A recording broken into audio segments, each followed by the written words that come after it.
a vibrant new literary haven emerges in Pittsburgh, the Pittsburgh Review of Books.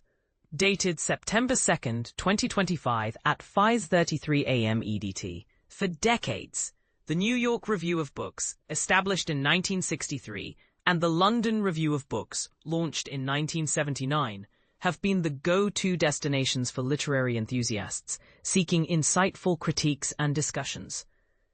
These trailblazers inspired a wave of similar publications, such as the Los Angeles Review of Books, 2011, the Chicago Review of Books, 2016, and even the Cleveland Review of Books, 2018.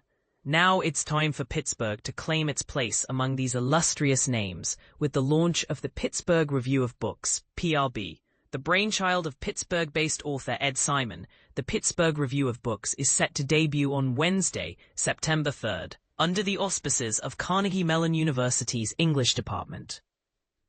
Simon, who is also the editor-in-chief of the publication, envisions PRoB as a platform for reviews, essays, and interviews contributed by both local and national writers. With a focus on interdisciplinary humanities, PRoB aims to cater to an educated, non-specialist audience interested in literature, criticism, philosophy, politics, and other related topics. A unique Pittsburgh perspective. Simon describes PRoB as an intellectual magazine designed for a broad audience, covering a wide range of subjects within the humanities. He humorously likens it to a more overcast version of the Los Angeles Review of Books, hinting at the distinct Pittsburgh flavor the publication will offer. As a proud native of the Steel City and a CMU professor, Simon noticed a gap in the city's literary scene between the coverage provided by news media outlets and the independent website Litsburg, which tracks local authors and literary events. PRoB is his answer to bridging this gap and providing a platform for Pittsburgh writers to connect with the world and vice versa. Inaugural contributions and regular columns. Unlike traditional print magazines, PRoB will operate exclusively online, releasing 2 or 3 new pieces each week instead of publishing regular issues.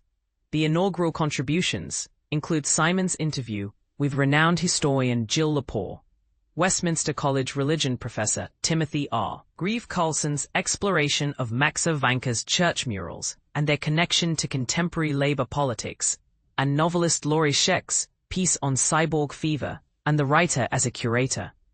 Regular columns will include Third Person Limited, where Nathan Penske evaluates the work of novelist Ivy Pacoda, Stadilio, featuring Sam Lemley's thoughts on Renaissance robots and artificial life, and Simon's own column, The Foundry. Other local contributors include memoirist Laurie Jacala and Sheila Ali, founder of the Irma Freeman Center for Imagination, who shares an excerpt from her recently edited book, Pittsburgh's Avant-Garde, 60 Years Inside the Underground Art Scene. Pittsburgh Arts Lectures, a media partner of PRoB, will also contribute interviews with visiting authors, including Elizabeth Gilbert, Padma Lakshmi, and Michael Chabon, in addition to Lepore. What makes PRoB uniquely Pittsburgh?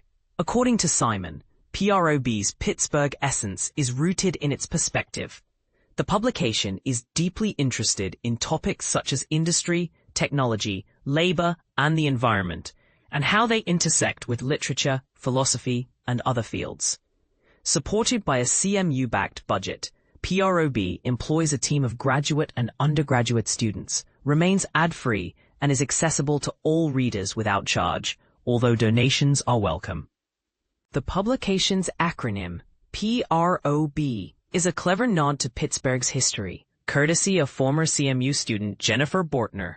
Simon recounts that during the development phase, people often confuse the name with PBR, Pabst Blue Ribbon Beer. Bortner suggested PRB, playing on words like problem, probabilities, and problematize. Simon embraced the idea, believing it perfectly captured the spirit of the Pittsburgh Review of Books. With its distinctive focus on Pittsburgh's literary landscape and its commitment to fostering connections between local and global writers, the Pittsburgh Review of Books promises to be a vibrant addition to the literary world.